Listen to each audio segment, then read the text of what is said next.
Assalamu alaikum. How are you today? I hope you are well. Today is the Friday, 9 May, 6 a.m. 2025. So, what's the message today? আহ, নিজের ভাগ্যকে দোষ না দিয়ে নিজের ভাগ্যের উপরে ডিফেন্স না করে কখনোই আপনি চাইলে আপনার ভাগ্য পরিবর্তন করতে পারবেন না।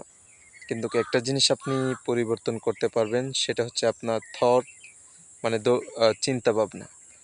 আপনি যেরকম চিন্তা ভাবনা, যেরকম মন মানসিকতা নিয়ে থাকবেন, ঠিক একইভাবে আপনার তকদির এবং ভাগ্য পরিবর্তন হবে। আপনি যদি মনে করেন যে আমি ভবিষ্যতে সফল হব, হ্যাঁ ইনশাল্লাহ আপনি একদিন ভবিষ্যতে সফল হবেন। কেননা সেটা হচ্ছে আপনার চিন্তা ভাবনার উপরে ডিফেন্স করে। সুতরাং ভালো কিছু চিন্তা করার, আপনি সবসময় ভালো কিছু চিন্তা করার মন মানসিকতায় থাকবেন।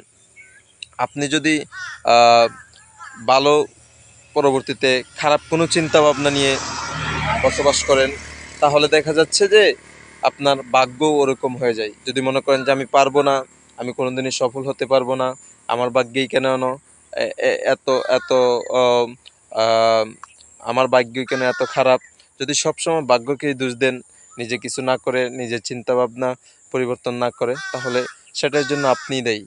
মনে রাখবেন, যেমন ভাবনা চিন্তা আপনার, ঠিক তেমনই তার কর্মফল। আপনি যা আজকে করবেন তা ভবিষ্যতে তার প্রতিফলন ফিরে পাবেন। সুতরাং আশা করি আপনি বুঝতে পারছেন। ভাগ্যকে পরিবর্তন না করে চিন্তাভাবনা পরিবর্তন করুন।